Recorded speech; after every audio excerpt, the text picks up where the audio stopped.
Glass shatters in the dead of night, a jagged sound that rips through the quiet of Delmar Street. Clara Hensley, 72 and half-deaf, bolts upright in her creaky bed across the street from 1717 Delmar. Her heart thuds like a hammer. She squints through the gauzy curtains, her breath catching. Under the flickering street lamp, a tall figure stands, cloaked in shadow. Something glints in its hand, a knife, maybe, or a shard of broken glass. Clara's fingers fumble for her glasses, but before she can focus, the figure turns, slow and deliberate, like it knows she's watching. A scream, faint and choked, cuts through the air from the house across the street, then silence. The figure melts into the darkness, and Clara's shaking hands dial 911. Springfield PD, what's your emergency? The operator drones. Someone's in trouble. Clara's voice cracks. 1717 Delmar, the Harper place. I heard glass break, and a scream.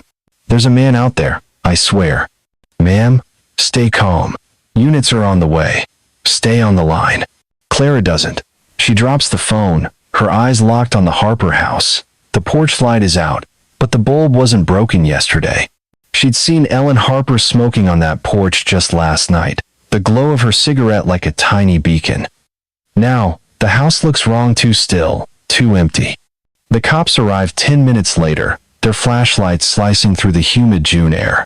Clara watches from her window, clutching her rosary. The officers knock, then push open the front door. They vanish inside, and when they come out, their faces are grim. No one's home. Not Ellen, not Maggie, not Tina. Just a shattered glass globe on the porch and a dog that won't stop barking.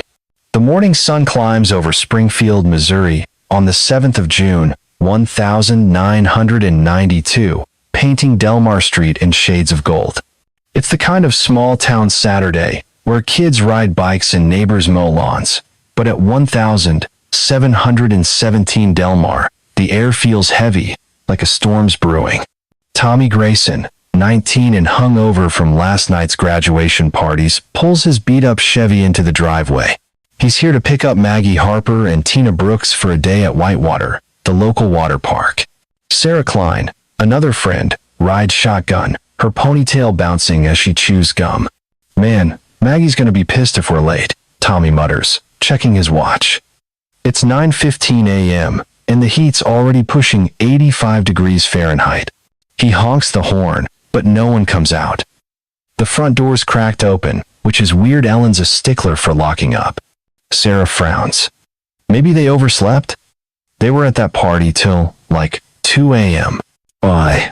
Tommy shrugs and climbs out, his sneakers crunching on the gravel driveway. 3 cars are parked. Ellen's blue Ford Taurus, Maggie's red Honda Civic, and Tina's borrowed Chevy Caprice. They're definitely here, he says, but his gut twists. Something's off. He pushes the door open, calling, "Yo, Maggie, Tina, let's go, we're burning daylight." Silence. The living room is tidy, a half-empty coffee mug on the table, Ellen's pack of Marlboros beside it. Rusty, the Harper's scruffy mutt, is curled up in the corner, growling low. His fur's bristled, and he won't come when Tommy whistles. "Rusty, buddy, what's wrong?" Tommy says, kneeling. The dog snaps at him, and Tommy jerks back. "Jesus!" Sarah steps inside, her eyes darting around. "This place is giving me the creeps. Where's Ellen? She's always up by now." They move through the house, their footsteps echoing. In Maggie's room, the bed's unmade, a pile of clothes from last night folded on a chair.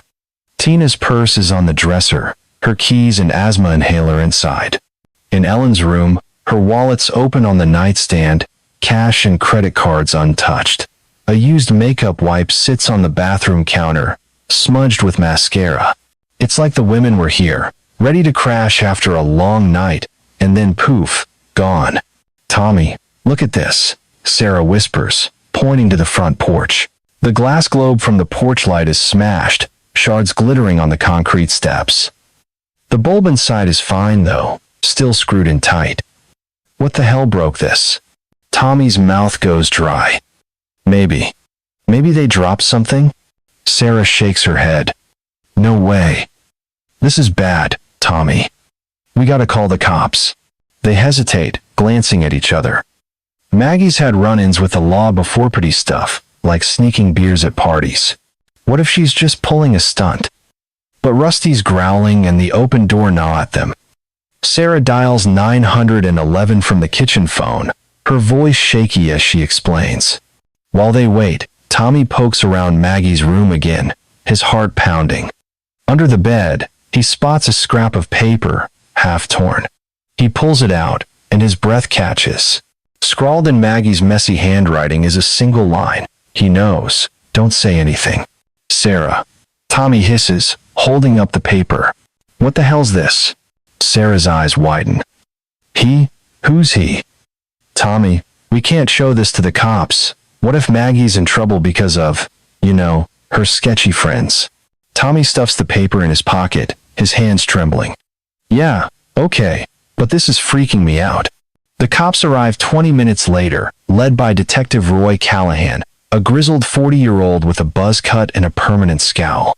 Roy's been on the force 15 years, and he's seen his share of weird cases, but something about this one makes his skin crawl. He steps onto the porch, noting the broken glass. Careful, he tells his partner, Officer Jenks. Bag this up, could be evidence. Inside, Roy takes stock. The house is too normal, no signs of a break-in, no blood, no overturned furniture, Ellen's cigarettes, Maggie's Walkman, Tina's inhaler all left behind. These women didn't leave on their own, Roy mutters.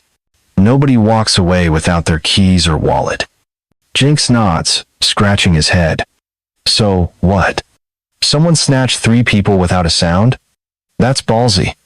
Roy kneels by Rusty, who's still growling. This dog saw something. Wish he could talk. He moves to the answering machine, its red light blinking. One message. He hits play, and a low, raspy voice fills the room. Don't look for them. They belong to the dark. The message cuts off, followed by a beep. Holy shit, Jenks says, his face pale. That's creepy as hell. Roy rewinds, but the machine jams. When he tries again, the message is gone erased, maybe by accident when Tina's mom, Linda Brooks, called earlier, frantic. Roy curses under his breath. That voice was a lead, and now it's dust. He questions Tommy and Sarah, who are huddled on the couch, looking like scared kids. You two see anything weird last night? Roy asks, his pen poised over a notepad. Tommy shakes his head too fast. Nah, we were at a party. Maggie and Tina left around 2, said they were coming here. That's it. Sarah fidgets, her gum chewing louder. Yeah, they were fine. Laughing, dancing. Normal stuff. Roy's not buying it. Their eyes are shifty, and Tommy's hand keeps drifting to his pocket. If you're holding back, now's the time to spill, Roy says, leaning in. 3 women are missing. This ain't a game. We don't know anything. Sarah snaps, then softens.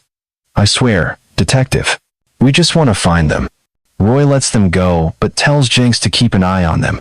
He steps outside, where Clara Hensley is waiting, wrapped in a faded cardigan despite the heat. Her eyes are wide, her hands twisting a handkerchief. Mrs. Hensley, you called about a scream, Roy asks, keeping his voice gentle. Clara nods, her voice barely above a whisper. It was awful, Detective. Like someone was choking, and that man under the street lamp was tall, maybe 6 feet, holding something shiny, I think. I think he saw me watching. Roy scribbles in his notepad. You see his face? No, it was too dark, but that house. Clara's voice drops. It's cursed, you know. Back in '65, a family disappeared from a place just down the street, left the same way, no trace, no nothing. Roy raises an eyebrow. A curse? Come on, Mrs. Hensley, let's stick to facts. It's true. Clara insists, her eyes blazing. Ask anyone. Delmar Street's got a shadow over it. You dig too deep, you'll wish you hadn't. Roy thanks her, and heads back inside, but her words linger. He's not one for ghost stories, but the emptiness of this house is unnerving. He walks through again, slower this time, his boots thudding on the hardwood. In the kitchen, he notices a faint scratch on the back door's frame, a crude carving, barely visible. It's a circle, 3 diagonal lines cutting through it. He snaps a photo, his gut telling him it's important. Jenks, Roy calls. Get the lab to check this symbol and pull records on any missing persons cases from Delmar Street, going back to the 60s. Jenks nods, but his face says he thinks Roy's grasping at straws. You really think this is connected to some old case? I don't know, Roy admits. But 3 women don't just vanish. Someone knows something. As the crime scene techs swarm the house, Roy steps onto the porch, lighting a cigarette. The broken glass crunches under his boots, and he stares at the street lamp where Clara saw the figure. Springfield's a quiet town 2,000 miles from the chaos of big cities, but Roy's seen enough to know evil doesn't need a zip code. Ellen Harper, Maggie, Tina, they were here, living their lives, and now they're gone. He thinks of the raspy voice on the answering machine, the words echoing in his head. They belong to the dark. His radio crackles, and Jenks's voice cuts through. Roy, you gotta hear this. We got a guy at the station, says he saw something last night near Delmar. Wants to talk to you, but only you. Sounds spooked. Roy stubs out his cigarette, his pulse quickening. On my way, he says, glancing back at the house. The symbol on the door seems to pulse in the morning light, like it's watching him. Clara's words echo. You dig too deep, you'll wish you hadn't. He shakes it off, but as he climbs into his cruiser, a chill runs down his spine. Whoever or whatever took those women is still out there, and Roy's got a feeling this is just the beginning. Detective Roy Callahan's boots thud against the cracked linoleum of the Springfield PD's interrogation room. It's 3 p.m. on the 7th of June, 1992, and the air's thick with the smell of stale coffee and sweat. Across the metal table sits Vince Malone, 35, all slicked back hair and cocky grin, his greasy coveralls reeking of motor oil. Roy's got a file in hand, Vince's rap sheet, listing petty theft and a bar fight from '89. The guy's no saint, and Roy's gut screams he's hiding something about the missing women, Ellen Harper, Maggie Harper, and Tina Brooks. All right, Vince, Roy says, dropping the file with a slap. Let's cut the crap. You were seen near 1717 Delmar last night, 2:30 am. 3 women vanish, and you're just strolling by. Start talking. Vince leans back, his chair creaking. Whoa, detective, pump the brakes. I was at Rusty's bar, 5 miles from Delmar, knocking back Budweiser's till closing. Ask the bartender, Joey. I didn't see no Harpers. Roy's eyes narrow. Funny thing, Vince. Joey says you left at 1:45. That's plenty of time to swing by Delmar, maybe pay Ellen a visit. You had a thing for her, didn't you? She shut you down, and you didn't like it. Vince's grin falters, but he recovers fast. Ellen?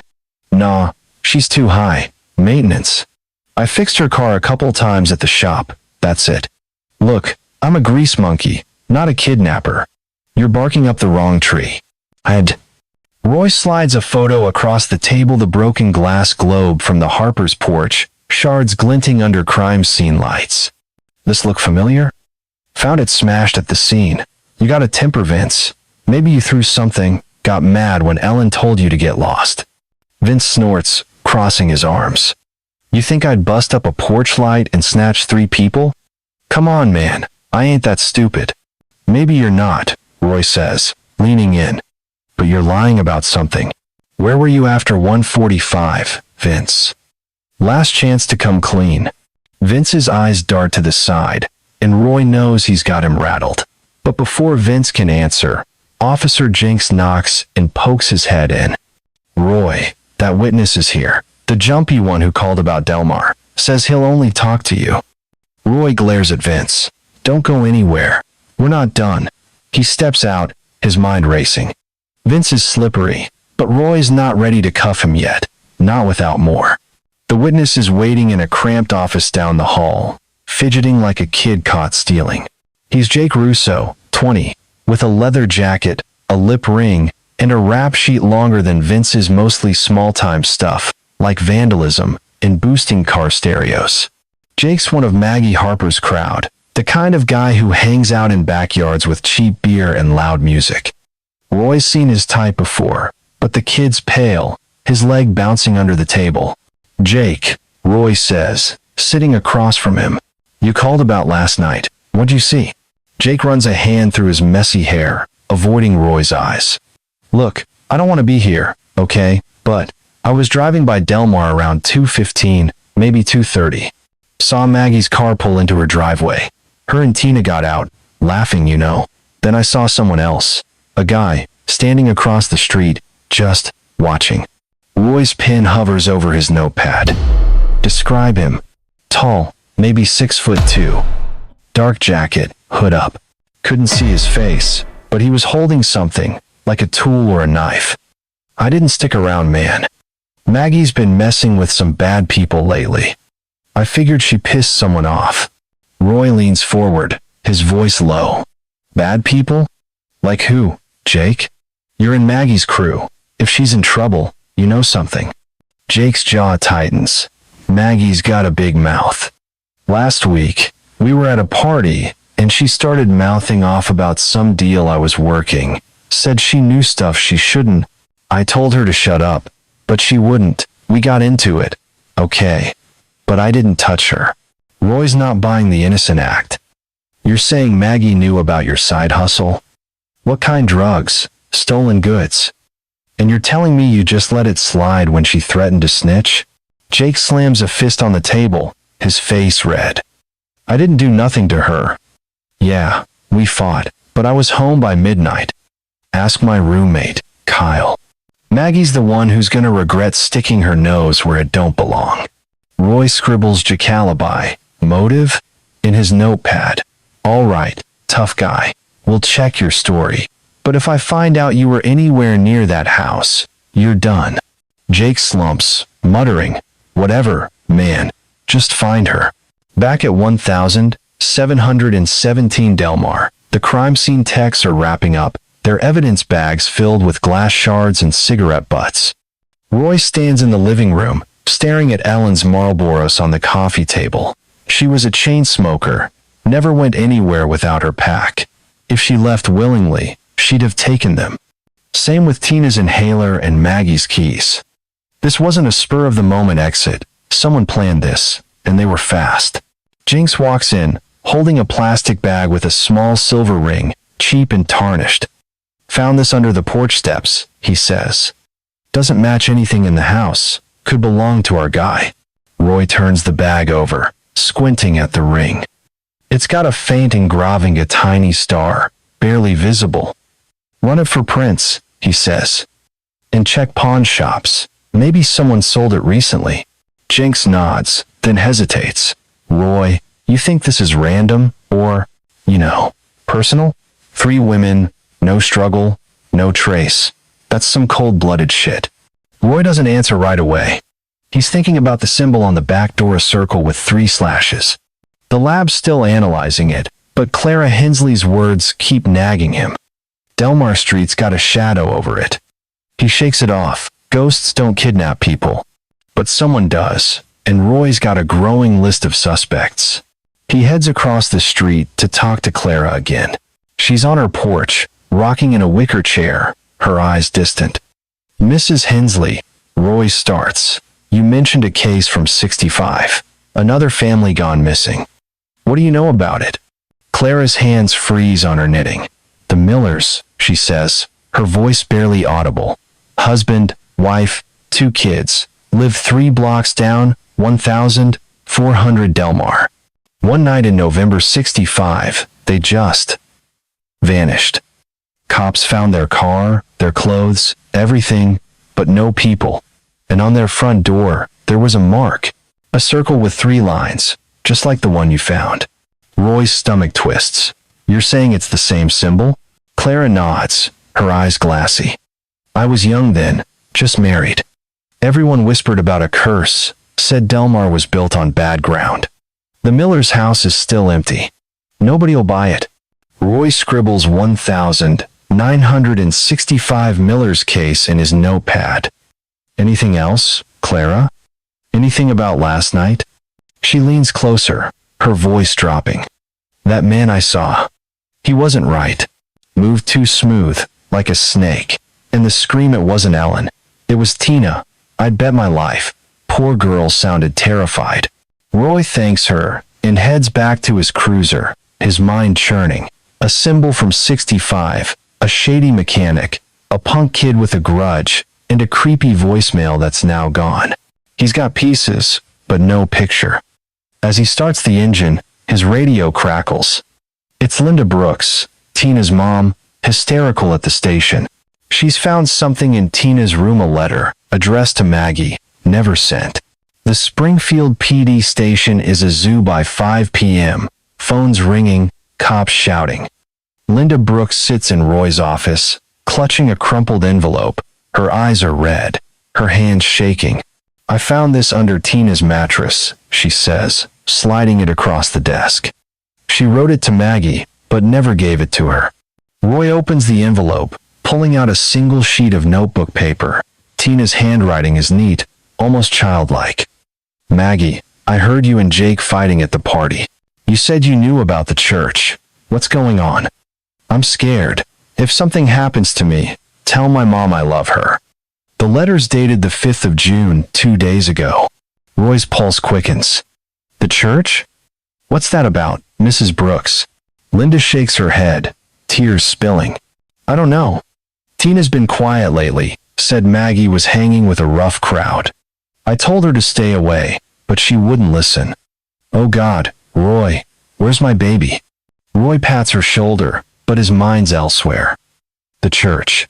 Springfield's got a dozen, but one stands out. Grace Community, led by Pastor Daniel Holt. Ellen went there sometimes, and Roy's heard rumors about Daniel Big Shot. Big ego, maybe big secrets. He files the letter as evidence and tells Linda to go home, promising he'll follow up. By 7 p.m., Roy's at Grace Community Church, a brick building on the edge of town. The parking lot's empty, the air cooling to 75 degrees Fahrenheit. Pastor Daniel Holt, 50, greets him at the door, all smiles and polished charm. He's tall, with silver hair, and a voice like a radio preacher. Detective Callahan, Daniel says, shaking Roy's hand. Terrible business about the Harpers and Miss Brooks. How can I help? Roy cuts to the chase. Tina wrote a letter mentioning a fight between Maggie and a guy named Jake. Said it was about the church. That mean anything to you? Daniel's smile doesn't waver, but his eyes flicker. I'm afraid not. Maggie and Ellen attended services here occasionally, but they weren't regulars. As for Tina, sweet girl, but I barely knew her. This church is a place of worship, detective, not secrets.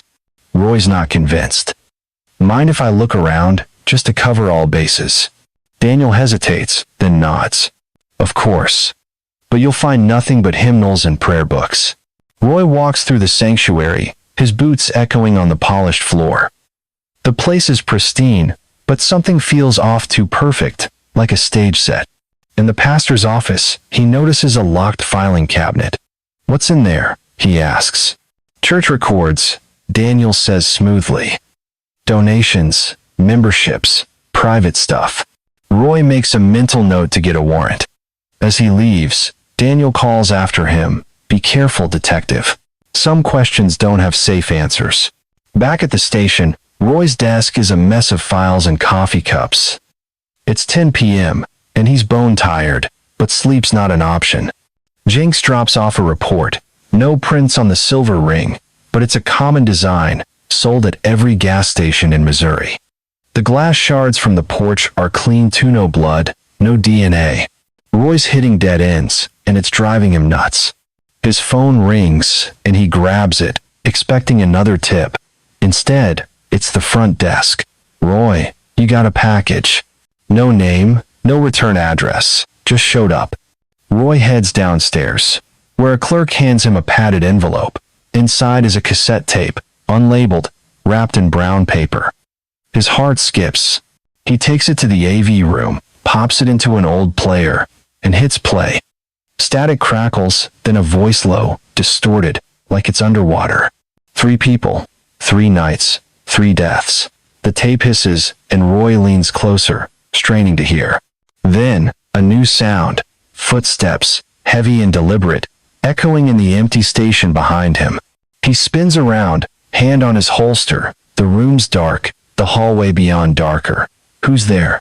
He calls, his voice steady but his pulse hammering. No answer. Just the hum of the tape player, and the weight of something watching. Roy steps into the hall, his flashlight cutting through the gloom, but it's empty. The footsteps are gone, and so's his sense of safety. Detective Roy Callahan's hands are still shaking as he locks the AV room door at the Springfield PD station.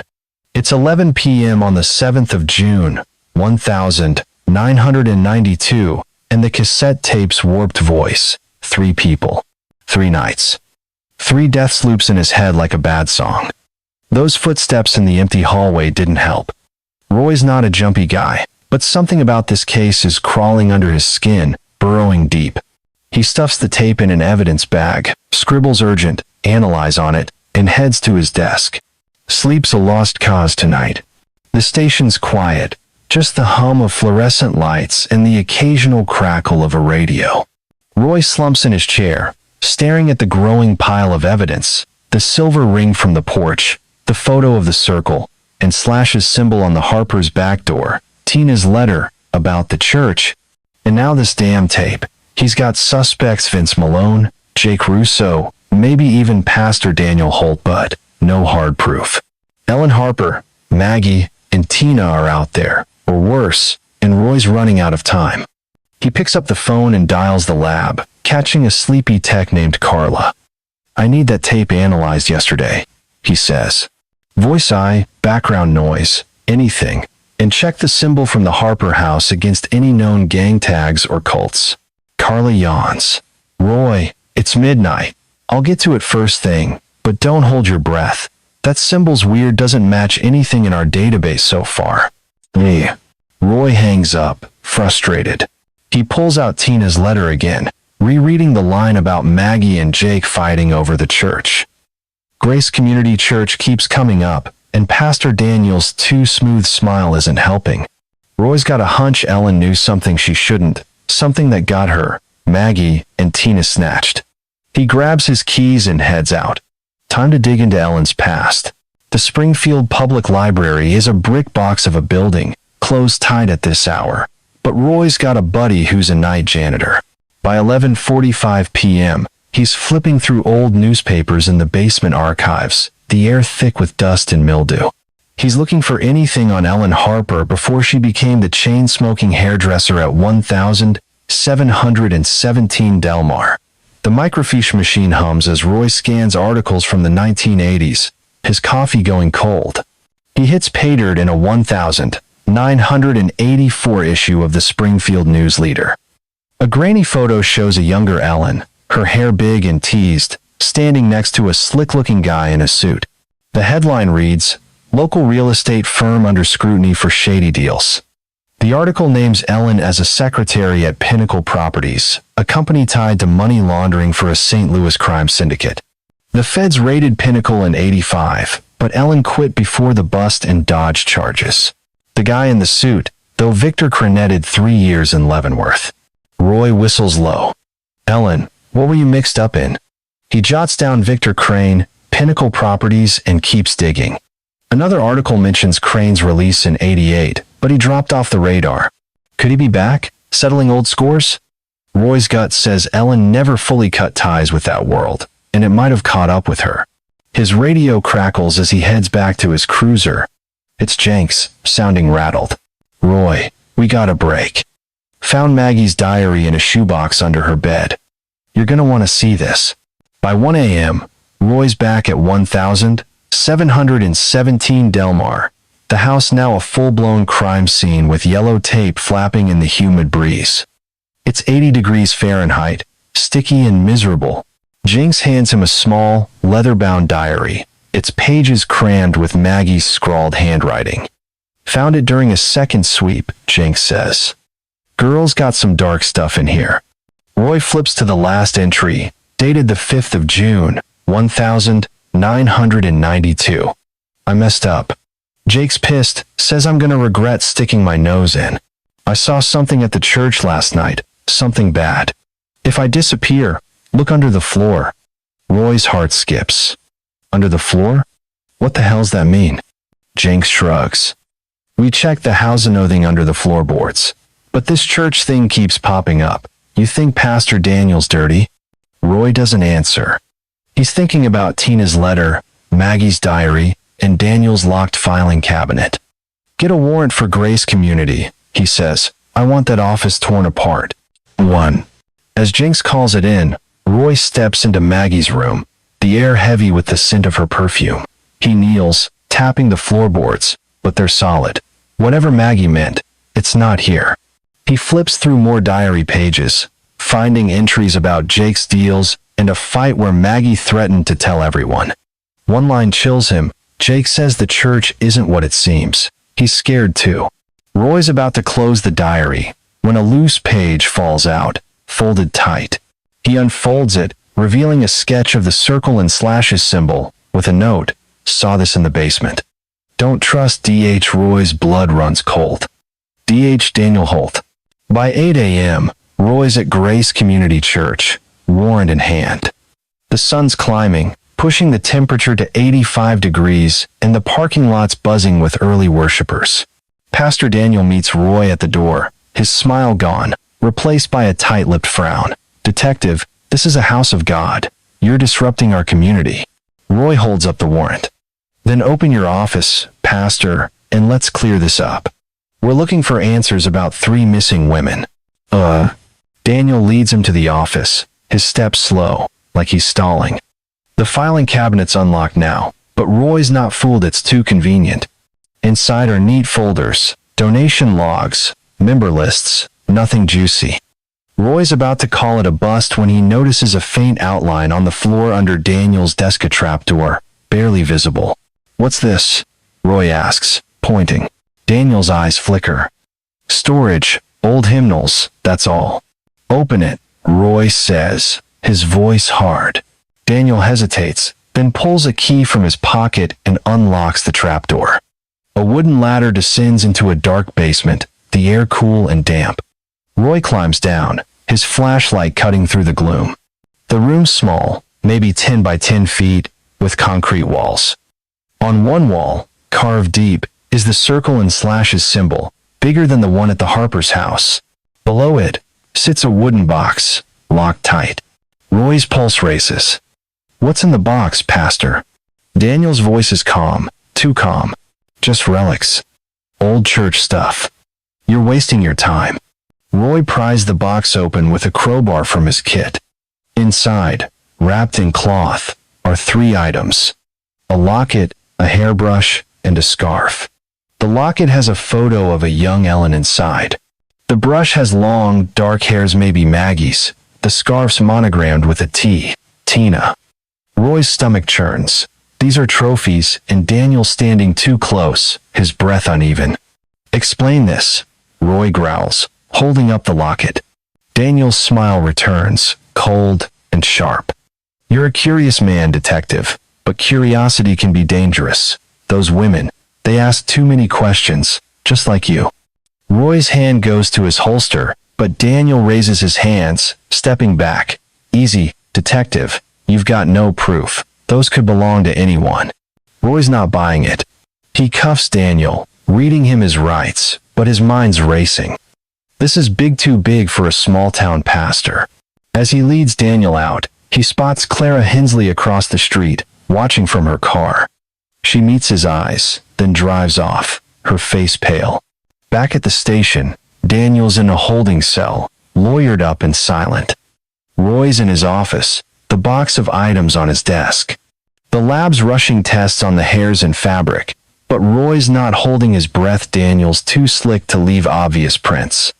He calls Clara, who picks up on the first ring, her voice shaky. Mrs. Hensley, you were at the church, Roy says. What's going on? You know something about Daniel, don't you? Clara's quiet for a long moment. I saw him, Detective, last night, near the Harper's house. He was wearing a dark coat, standing under that street lamp. I didn't tell you before because I was scared. He's not what he seems. Roy's grip tightens on the phone. Why didn't you say this yesterday? Because of 65, Clara whispers. The Miller's case. Daniel was a young preacher then, just starting out. He was questioned, but the cops let him go. I think he's been hiding something all these years. Roy hangs up, his head spinning. Daniel, tied to both cases? He pulls the 1965 Miller case file, a dusty folder buried in the station's archives. The details match Clara's story. A family of 4, gone without a trace, a circle and Slash's symbol on their door. Daniel's name is in the witness list, but he had an Olivia church retreat 20 miles away. Roy curses. The guy's a ghost, slipping through cracks for decades. By noon, Roy's back at the church, this time with Jenks and a team. They tear through the basement, looking for more. Under a loose floorboard, Jenks finds a hidden compartment, barely 2 feet wide. Inside is a single item, a Polaroid photo, faded but clear. It shows 3 people, Ellen, Maggie, and Tynity to chairs in what looks like a cellar. Their faces are terrified, and behind them, the circle and Slash's symbol is painted on the wall. The photo's timestamp is impossible, the 15th of November, 1965. Roy stares, his mind reeling. This can't be right. They weren't even born in 65. Jenks shakes his head. Maybe it's a fake. Or, hell, Roy. What if Clara's right about a curse? Roy doesn't want to hear it, but the photo's shaking in his hand. He bags it, his throat tight. Get this to the lab. Now. As the team wraps up, Roy heads to the basement alone, his flashlight sweeping the walls. The symbol seems to pulse, like it's alive. He's about to leave when he hears it, a low, guttural laugh, echoing from the shadows. He spins, gun drawn, but the room's empty. The air turns cold, dropping 10 degrees in seconds, and Roy's breath clouds in front of him. Who's there? He calls, his voice steady but his heart hammering. No answer, just that laugh again, closer now. Roy backs toward the ladder, his flashlight flickering. As he climbs out, the trapdoor slams shut behind him, the lock clicking into place. He pounds on it, shouting for Jenks, but the basement's silent now, except for a faint whisper, "You're next." Roy kicks the trapdoor open, scrambling out, his chest heaving. Jenks runs over, wide-eyed. What the hell happened down there? Roy doesn't answer. He's staring at the wooden box, still on the floor. It's open again, and inside, nestled among the cloth, are 3 strands of hair-on blonde, 1 brown, 1 red. Maggie, Ellen, Tina.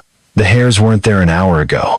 Detective Roy Callahan's hands are still trembling as he stumbles out of Grace Community Church's basement, the cold whisper, "You're next," ringing in his ears.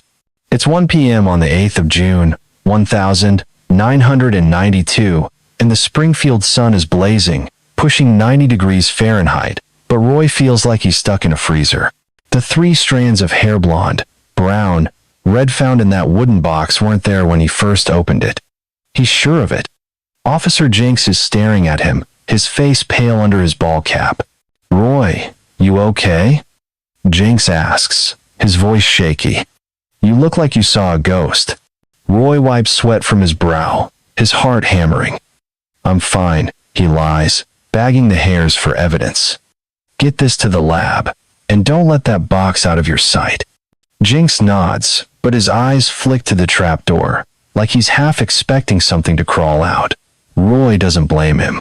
That laugh in the basement wasn't human, and the Polaroid from 1965 showing Ellen, Maggie, and Tina, who shouldn't even exist back then, has him questioning everything. He's a facts guy, not some nut-chasing curses, but Clara Hensley's talk of Delmer Street's shadow is starting to feel too real. Back at the station, Roy's desk is a war zone of files, coffee cups, and cigarette butts. Pastor Daniel Holt's still in a holding cell, stonewalling with his lawyer, but Roy's got bigger problems. The lab's preliminary report on the hairs is back. They match samples from Ellen, Maggie, and Tina's brushes at the house. No prints on the box, no DNA on the Polaroid. It's like the evidence appeared out of thin air. Roy's about to call Clara for more on the 1965 Miller case when his phone rings. The voice on the other end is crisp, academic, and unfamiliar. Detective Callahan? I'm Dr. Evelyn Marsh, anthropologist at Missouri State. I heard about your case, the symbol at the Harper House. I think I can help. Roy's skeptical but desperate. What do you know about a circle with 3 slashes? It's not just a symbol, Evelyn says, her tone urgent. It's a ritual mark, tied to an old Ozark legend. I need to see it in person. Can we meet? Roy agrees, setting a time for 3 p.m. at the Harper House. He's not sure about legends, but if Evelyn's got answers, he'll take them. First, he needs to check out another lead, Ellen's past with Pinnacle Properties. He pulls a file on Victor Crane, the ex-con tied to the real estate scam.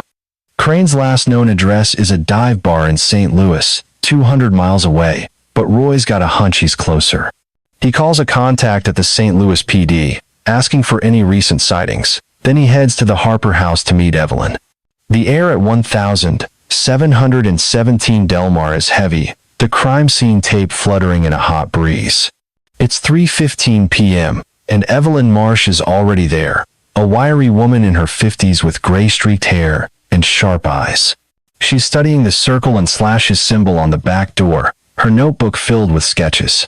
Detective, she says, not looking up. This mark is older than you think. It's tied to a ritual from the 1800s, used by a sect in the Ozarks. They believed sacrificing 3 people, always 3, could summon a force they called the Hollow, power, immortality, you name it. Roy raises an eyebrow, his boots crunching on the gravel driveway. You're saying this is some cult thing? Come on, Doc, I'm dealing with a kidnapping, not a ghost story. Evelyn's eyes meet his, unblinking. Not a ghost, a pattern. The sect vanished by 1900, but their symbols keep popping up. In 1965, the Miller family disappeared from Delmar Street, right? Same mark on their door. And I found records of a similar case in 1923, 3 women gone, same symbol.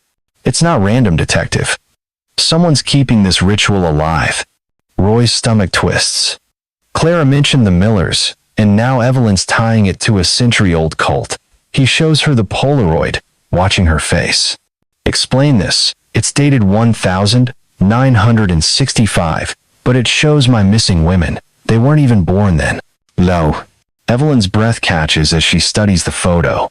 This shouldn't be possible, unless the ritual warps time, or someone's faking it to scare you.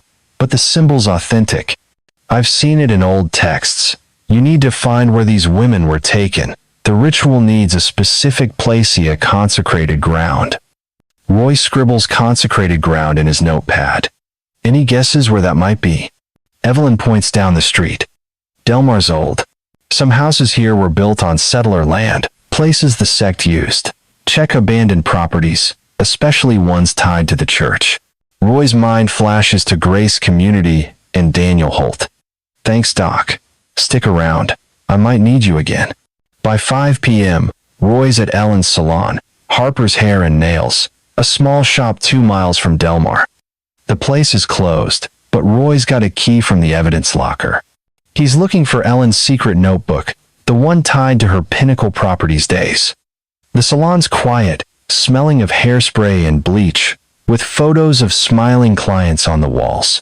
Roy checks the back office, rifling through drawers stuffed with receipts and appointment books. Under a pile of old magazines, he finds a locked metal box, small enough to fit in a purse. He pries it open with a letter opener, revealing a worn ledger. It's Ellen's handwriting, detailing deals from 1984 property sales, cash transfers, names like Victor Crane and Pinnacle Properties. But there's more. Recent entries, dated 1992, listing meetings with someone called D.H., and a note, it's under the ground, don't trust him. Roy's pulse races, D.H. Again Daniel Holt. And under the ground echoes Maggie's diary about looking under the floor. Roy bags the ledger, but as he turns to leave, a shadow moves outside the window, a tall figure, gone in a blink. He draws his gun, heart pounding, and steps onto the sidewalk. The street's empty, but a faint metallic clink echoes from an alley nearby. Roy follows, his flashlight sweeping the dark. At the alley's end, he finds a single item, a key, old and rusted, with a tag reading 1400 Delmar. The Miller House, abandoned since '65. Roy's cruiser pulls up to 1400 Delmar by 6:30 p.m., the sky turning bruised purple. The house is a wreck-sagging roof, boarded windows, weeds choking the yard. It's 3 blocks from the Harpers, close enough to feel connected. Roy's alone. Jinx is back at the station, babysitting Daniel. He grips the rusted key, his gut screaming this is a bad idea, but he's got no choice. Ellen's ledger, Maggie's diary, and Evelyn's ritual talk all point here. The front door creaks open, revealing a musty interior, rotted floorboards, peeling wallpaper, a stale smell like death.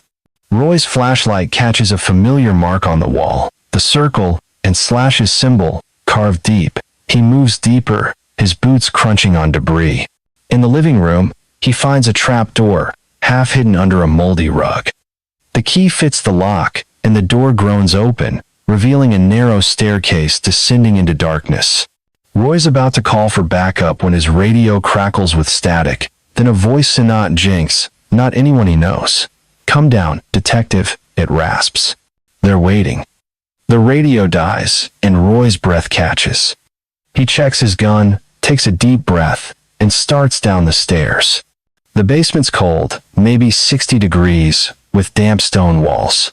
At the center, 3 wooden chairs are arranged in a circle, each stained with dark, dried patches blood, Roy's sure. On the floor, another circle and slashes symbol is painted in what looks like ash.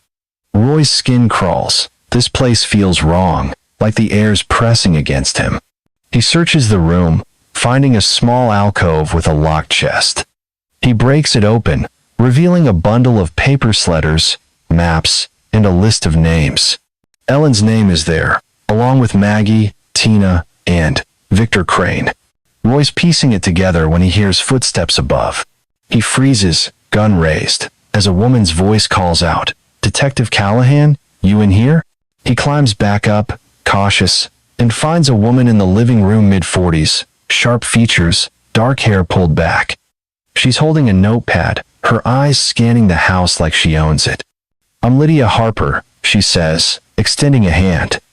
"Ellen's sister. I'm a reporter from Kansas City. I know about the missing women, and I can help." Roy lowers his gun, but keeps his distance. "Lydia? Ellen never mentioned a sister." Lydia's smile is tight. "We weren't close. But Ellen called me last week, scared. Said someone was watching her, someone from her old life. She mentioned a name, Crane. I came as soon as I heard she was gone." Roy's mind races. Victor Crane again. "What do you know about him?" "Enough," Lydia says, her voice low. "Ellen worked for him in the '80s, got in deep with some bad people. She thought she'd left it behind, but Crane's back. I think he's tied to the church, to Daniel Holt." Roy's about to press her when his phone rings. It's Jinx, sounding frantic. "Roy, we got a problem. Jake Russo just showed up at the station, waving a knife, screaming about Maggie ruining his life. He's in custody, but he says she's still alive, says she's with them." "What's that mean?" Roy's blood runs cold. "Keep him there. I'm coming." He turns to Lydia. "You're with me. We're checking out that basement again. If Maggie's alive, we need to move." By 8 p.m., Roy and Lydia are back at 1400 Delmar, flashlights in hand. The house feels heavier now, the air thick with something Roy can't name. They descend to the basement, Lydia's face pale but determined. Roy shows her the chairs, the symbol, the chest. "This is where it happened," he says, "or where it's gonna happen." Lydia kneels by the chairs, her fingers tracing the bloodstains. "Ellen was here," she whispers. "I can feel it. She was trying to protect Maggie." Roy's about to respond when the ground shakes, a low rumble like an earthquake. Dust falls from the ceiling, and Lydia grabs his arm. What the hell was that? Before Roy can answer, a hidden panel in the wall slides open, revealing a narrow tunnel, maybe 4 feet high, stretching into darkness. Roy's flashlight catches something at the tunnel's mouth, a scrap of fabric, red and torn, like the shirt Maggie wore in photos. His heart pounds. "Stay here," he tells Lydia. "No way," she says, her voice firm. "I'm coming. For Ellen." They crawl through the tunnel, the air growing colder, the walls slick with moisture. After 20 feet, it opens into a larger chamber, maybe 15 by 15 feet, lit by a single flickering bulb. The circle and slashes symbol is carved into the floor, surrounded by candles, their wax melted into grotesque shapes. At the chamber's center is a stone altar, and on it, a single item, a knife, its blade etched with the same symbol. Roy's breath catches. This is it, the consecrated ground Evelyn talked about. Lydia's eyes are wide, her voice barely a whisper. "Roy, look." Behind the altar, scratched into the wall, are 3 names: Ellen, Maggie, Tina. Below them, a fresh carving: Roy Callahan. The ground rumbles again, stronger now, and a voice low, guttural, not human, echoes through the chamber. "You've come." The hollow wakes. Roy spins, gun raised, but the chamber's empty. The candles flare, casting wild shadows, and Lydia screams, pointing to the tunnel.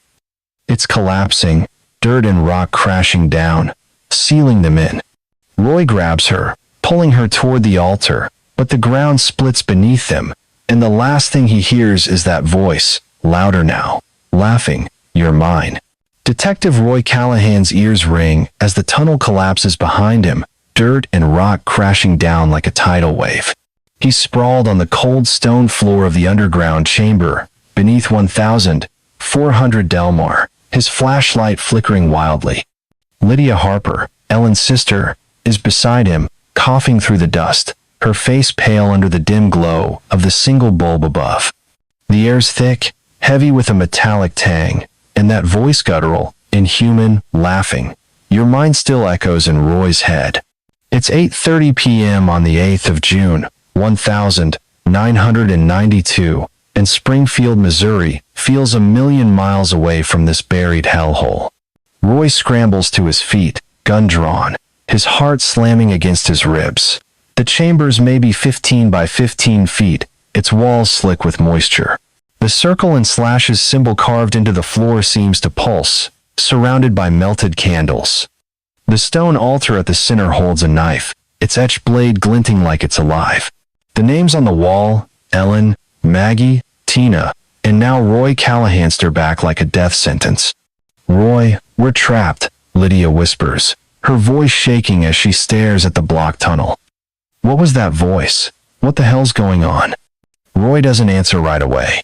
He's trying to keep his cool, but the ground's still trembling, and the air's getting colder, dropping to maybe 55 degrees Fahrenheit. He checks his radio, dead, just static. His flashlight catches the red fabric scrap he saw earlier, Maggie's shirt, tangled in the rubble. "We're not trapped yet," he says, forcing calm. "There's got to be another way out, and we're finding Maggie." Lydia nods, but her eyes are wide, darting to the altar. "That knife, it's part of the ritual Evelyn mentioned, isn't it? 3 sacrifices. Ellen, Maggie, Tina, they're part of it." Roy's goo twists. "Doctor." Evelyn Marsh's words about the Ozark sect and the hollow of force summoned by 3 deaths feel less like a fairy tale now. He steps to the altar, careful not to touch the knife. If this is a ritual, someone's running it. Daniel Holt's in lockup, but he's not alone. We need to know who else is involved. Lydia kneels by the wall, tracing the carved names. Ellen was scared of someone from her past. Victor Crane, maybe. Or Daniel. She said it was bigger than her, something she couldn't escape. Roy's about to respond when his flashlight catches something in the corner, a small, rusted vent, barely 2 feet wide, set low in the wall. He crawls over, peering inside. A faint draft brushes his face, carrying a sour, rotting smell.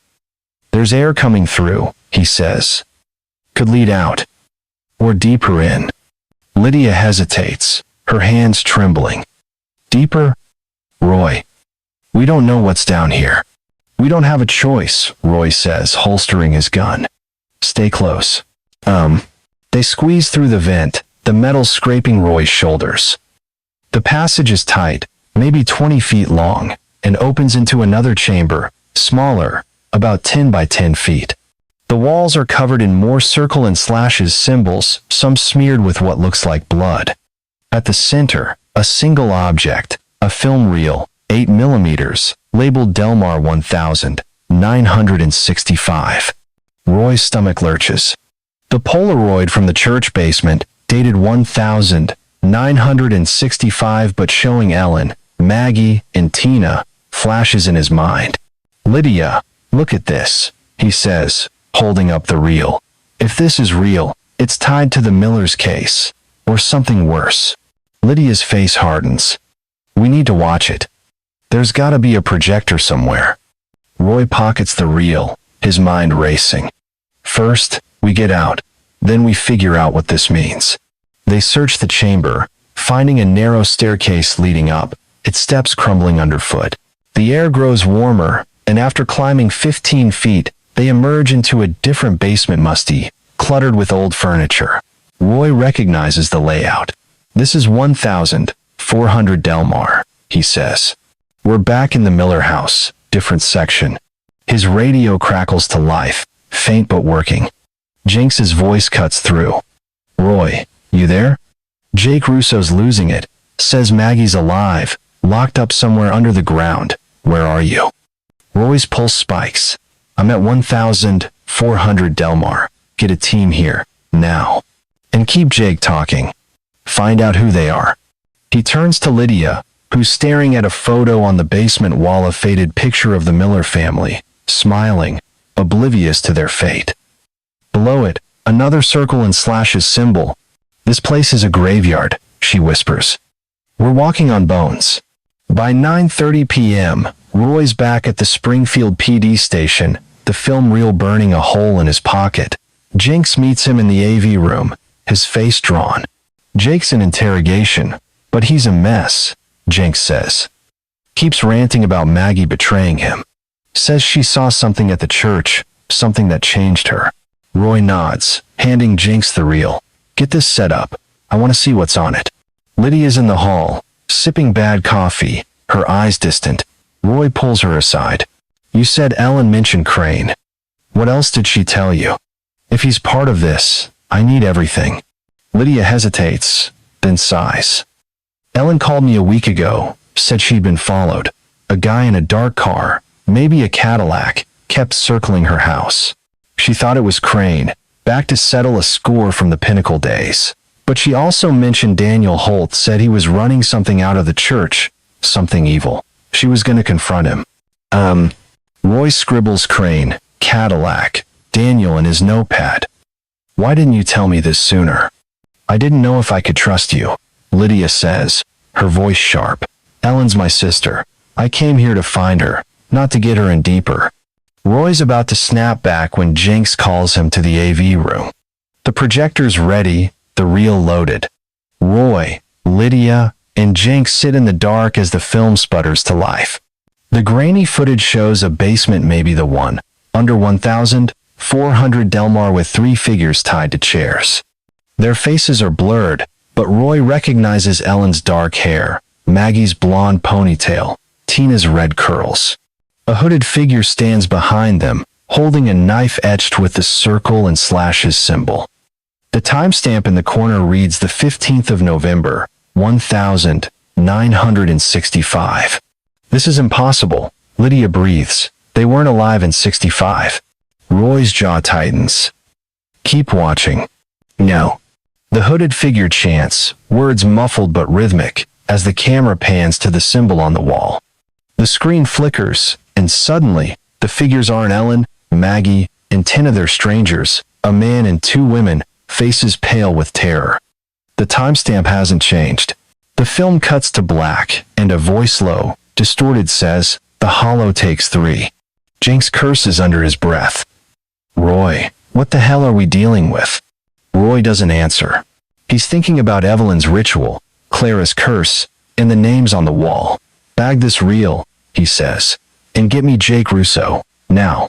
In the interrogation room, Jake Russo looks like a cornered animal, his lip ring glinting under the fluorescent lights. His hands are cuffed, his eyes wild. Roy slams Maggie's diary on the table, open to the page about Jake's deals and the church. "Start talking, Jake," Roy says, his voice hard. "Maggie's alive, you said. Where is she? And what's this church business?" Jake laughs, a jagged sound. "You don't get it, do you? Maggie stuck her nose where it didn't belong. She saw us at the church, me, Vince, Daniel. We were moving stuff, old artifacts, worth a fortune. She threatened to rat us out. Said she'd tell everyone about the ritual." Roy leans in, his voice low. "What ritual? The hollow? 3 sacrifices?" Jake's face pales, his bravado cracking. "How do you know about that?" "Look, I didn't sign up for this. Daniel said it was just a deal, sell some old relics, make bank. But then Maggie saw the knife, the symbols. She freaked, said it was cursed. Next thing I know, she's gone, and Daniel's telling us to keep quiet." Roy's mind races. Vince Malone, the mechanic, was at the church too. "Vince is part of this? Who else?" Jake shakes his head, sweating. "I don't know, man. Daniel's the boss, but there's someone else, someone scarier. They call him the Keeper. I never saw his face, but Maggie did. That's why they took her." Roy slams a fist on the table. "Where's Maggie, Jake? You said she's alive. Where?" Jake's voice drops to a whisper. "Under the church. There's a room, hidden behind the basement. She's there, but she's not herself. They did something to her." Roy's out the door before Jake finishes, calling Jenks. "Get a SWAT team to Grace Community, now. We're raiding that basement again." By 11 p.m., Roy's at the church, Lydia trailing him despite his protests. The SWAT team's gearing up, their flashlights cutting through the dark parking lot. The temperature's dropped to 70 degrees, a storm brewing on the horizon. Roy's got a warrant, but his gut says this is bigger than Daniel, bigger than Jake or Vince. The film reel, the knife, the symbols, they're all connected to something ancient, something that's been eating at Delmar Street for decades. Inside, the church is silent, the sanctuary empty. Roy leads the team to the basement trapdoor, now sealed with a new lock. They break it open, descending into the cold, damp room. The wooden box is gone, but the circle and slashes symbol on the wall is fresh, painted in what smells like blood. Roy's flashlight sweeps the room, landing on a hidden panel, barely visible behind a stack of crates. "Over here," he calls, prying the panel open. It reveals a narrow passage, maybe 5 feet high, leading deeper underground. The team hesitates, but Roy pushes forward, Lydia right behind. The passage opens into a circular chamber, maybe 20 feet across, lit by flickering torches. At the center, tied to a chair, is Maggie Harper, blonde hair matted, eyes wide with fear. Her shirt's torn, the red fabric matching the scrap Roy found. "Maggie!" Roy shouts, rushing to her. He cuts her ropes, but her skin's cold, her gaze distant. "You're okay. We've got you." Maggie's lips move, her voice a rasp. "You shouldn't have come. It's awake." Before Roy can process, footsteps echo behind him. He spins, gun raised, as Jake Russo stumbles into the chamber, his hands free, a knife in one. Behind him are 3 figures in hooded cloaks, their faces hidden. Jake's eyes are wild, blood trickling from a cut on his cheek. "I tried to stop them," he yells. "They let me out, said I had to bring you here." "Frems." Roy aims at the hooded figures. "Drop the knives, now." The figures don't move, but one speaks, a voice Roy knows, Clara Hensley. She pulls back her hood, her face twisted with a smile that's not her own. "You're late, detective," she says. "The Hollow chose me in '65. I survived the Miller's ritual, made a deal to keep it sleeping. But Ellen woke it, digging where she shouldn't, now it wants 3 more. Roy's blood freezes. "Clara, a survivor of 1965, working with the sect?" "Clara, what the hell are you talking about? Where's Ellen and Tina?" Clara laughs, a sound like breaking glass. "Gone. The Hollow took them, Maggie's next, unless you take her place. Lydia steps forward, her voice shaking. Clara, stop this. Ellen was my sister. Clara's eyes narrow. Sister? Oh, Lydia, you're part of this too. You just don't know it yet. Oman. Before Roy can react, the ground shakes, and an explosion rips through the chamber, flames licking the walls. The SWAT team scatters, shouting, as the hooded figures charge. Roy grabs Maggie, pulling her toward the passage, but she twists free, her eyes glowing an unnatural green. You can't save me, she hisses, her voice not her own. The hollow's inside. Roy stumbles back, Lydia screaming beside him, as Maggie lunges, her hands clawing for his throat. The chamber collapses around them, and Roy's last thought is Clara's laugh, echoing through the fire. Detective Roy Callahan's world is fire and chaos. The underground chamber beneath Grace Community Church is collapsing, flames roaring as the explosion tears through stone and earth.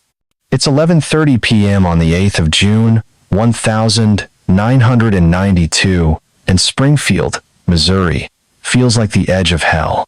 Maggie Harper, her eyes glowing an unnatural green, lunges at Roy, her nails raking his arm. Lydia Harper screams, pinned against the wall by falling debris. Clara Hensley's twisted laugh echoes, her revelation that she's a survivor of the 1965 Miller ritual, bound to the hollow cutting deeper than the heat. Roy's SWAT team is scattered, some down, others fighting hooded figures through the smoke. This is it, the third night, and Roy's out of time. He dodges Maggie's clawing hands, shoving her back with a yell. Maggie, fight it. Whatever's in you, you're stronger. Her face twists, not human, but for a split second, her eyes flicker back to blue, full of fear.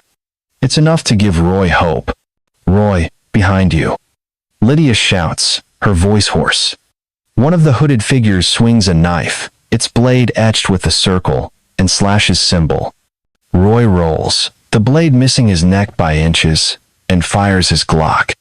The figure drops, hood falling to reveal Vince Malone, the mechanic, his face frozen in a snarl. Roy's stomach lurches. Vince was in on it, just like Jake said. Clara's voice cuts through the chaos. You can't stop it, detective. The hollow's awake, and it's hungry. She's standing by the altar, untouched by the flames, her hands raised like a twisted preacher. The other hooded figure, Jake Russo, still alive despite his wounds, cowers behind her, muttering, I didn't sign up for this. I didn't know. Roy grabs Lydia, pulling her toward the passage as the ceiling groans. We gotta move. Maggie, come on. He reaches for Maggie, but she's frozen, her head tilted like she's listening to something no one else can hear. The ground shakes, and the circle and slashes symbol on the floor glows red, pulsing like a heartbeat. Lydia's eyes are wild. Roy, we can't leave her. She's Ellen's daughter. Roy's torn, but the chamber's seconds from caving in. He makes a split-second call, grabbing Maggie's arm and dragging her toward the passage. She fights, hissing, but he's stronger, hauling her through the collapsing tunnel. The SWAT team shouts fade behind them, drowned by the roar of fire and stone. Roy's lungs burn, his arm bleeding where Maggie scratched him, but he doesn't stop until they're back in the church basement, the trapdoor slamming shut behind them.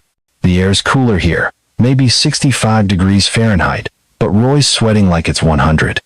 Maggie collapses, her eyes closed, breathing shallow. Lydia kneels beside her, tears streaking her face. Is she okay? Roy checks Maggie's pulse, weak, but there. She's alive. But we're not safe yet. He radios Jenks, his voice ragged. Jenks, we're in the church basement. Maggie's with us. Send backup, medics, everything. And find Clara, she's the key. Jenks's voice crackles back, frantic. Roy, half the team's down. Fire's spreading. We're coming, but it's bad. And Daniel Holth's gone. Cell's empty. Lawyer says he never saw him leave. Roy curses, his mind racing.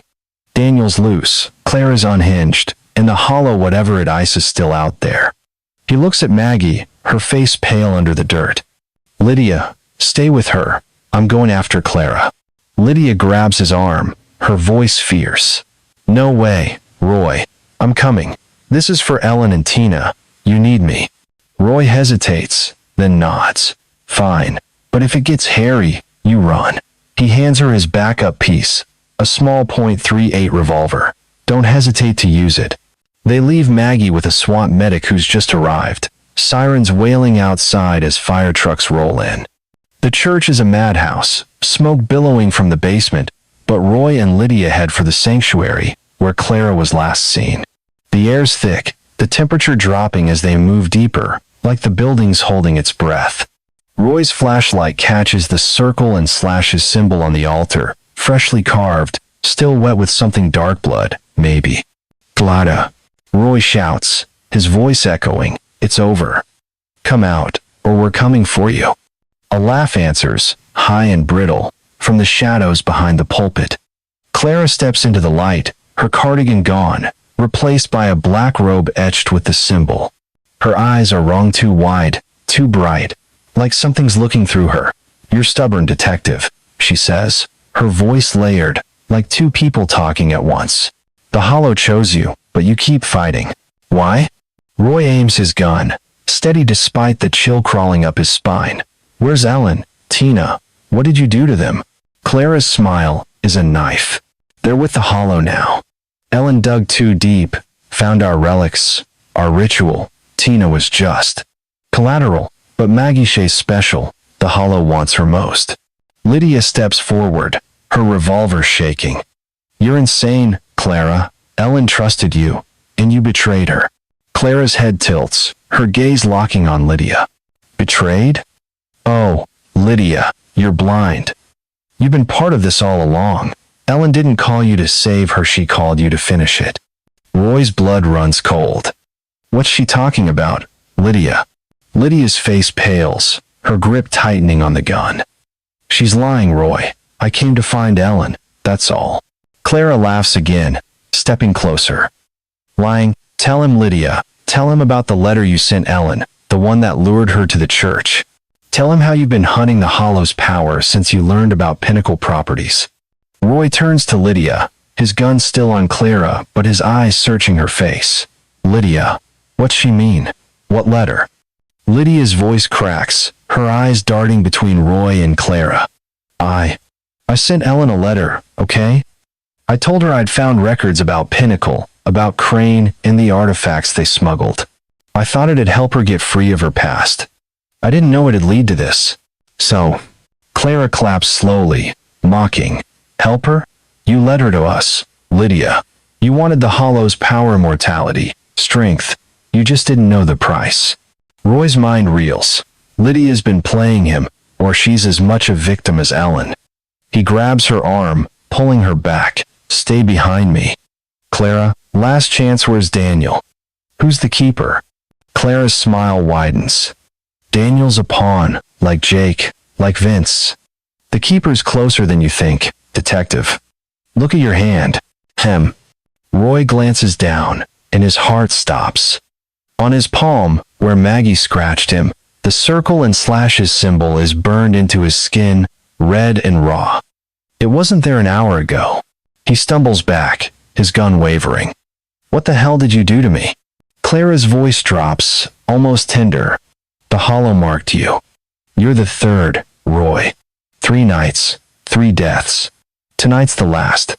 Lydia screams, raising her revolver, but Clara moves faster, lunging with a knife Roy didn't see. He fires, hitting Clara in the shoulder, and she collapses, her robe pooling like ink. The sanctuary shakes, pews rattling, and a low hum fills the air, like the earth's waking up. Roy grabs Lydia, dragging her toward the exit, but she's fighting him, her eyes wild. Let me go, she yells. I can stop this. I know how. Roy doesn't trust her, not after Clara's words, but he's got no choice. They stumble outside, the church now fully engulfed, flames licking 50 feet into the night sky. Firefighters shout, hoses blasting, but Roy's focused on Lydia. Talk, he says, pinning her against his cruiser. What do you know? No more lies. Lydia's sobbing, her face streaked with ash. I found a book. Okay. In Ellen's old Pinnacle files, years ago, it described the hollow, the ritual. I thought it was a myth, but Ellen believed it. She said Daniel and Crane were using the church to hide artifacts, knives, symbols, relics tied to the hollow. I told her to confront them, to expose it. I didn't know they'd kill her. Roy's grip tightens. You set her up. You knew what Daniel was, what Crane was, and you let Ellen walk into it. I didn't know. Lydia Crease. I thought I could control it, use the hollow's power. But it's real, Roy. It's in Maggie, in you, in me. We have to destroy the symbol, the one under Delmar. It's the anchor. Roy's head spins. The symbol on his hand burns, and he feels it now, a pull, like something's watching from inside him. He shoves Lydia into the cruiser, barking at Jinx to watch her. I'm going back to 1400 Delmar, he says. If the symbol's the key, I'm ending this. It's 1 a.m. on the 9th of June, and 1400 Delmar is a ghost house under a storm-heavy sky. Rain's coming, the air dropping to 60 degrees, thick with ozone. Roy's alone, his flashlight cutting through the dark as he kicks open the front door. The Miller house creaks, its rotted floors groaning under his boots. He heads straight for the basement, the trapdoor still open from his last visit. The rusted keys in his pocket, a reminder of how deep this goes. The basement's colder now, maybe 50 degrees, and the circle and slashes symbol on the floor glows faintly, like it's alive. Roy's hand throbs, the mark pulsing in time with the symbol. He pulls a crowbar from his kit, ready to smash it, but footsteps stop him cold. He spins, gun raised, as Daniel Holt steps from the shadows, his preacher's suit torn, his face calm. You're persistent, detective. Daniel says, his voice smooth, but you're too late. The hollow's awake, and Maggie's its vessel. So, Roy's finger tightens on the trigger. Where's Maggie? And don't give me your cult crap. You're done, Daniel. Daniel laughs, stepping closer. Maggie's gone. The hollow took her, just like it took Ellen and Tina. But you can save yourself, Roy. Join us. The keeper's waiting.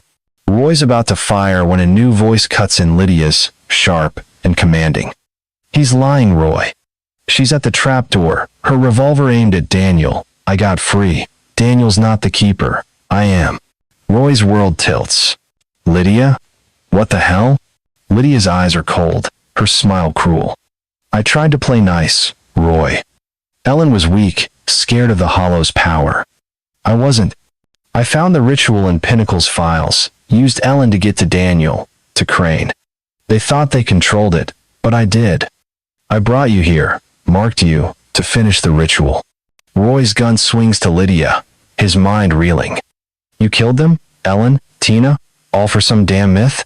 Not a myth, Lydia says, stepping closer. Power, eternal life. The hollow's real, and I'm its keeper. Maggie was the first, Ellen the second, you're the third. Daniel lunges at Lydia, shouting, traitor. But she fires, dropping him in one shot. Roy dives for cover as Lydia turns her gun on him, her face a mask of triumph. You can't stop it, Roy. The symbol's alive. The hollow's in you. Roy's hand burns, the mark searing, but he grits his teeth, swinging the crowbar at the floor symbol. The stone cracks, and a scream not human, not Lydia's rips through the air.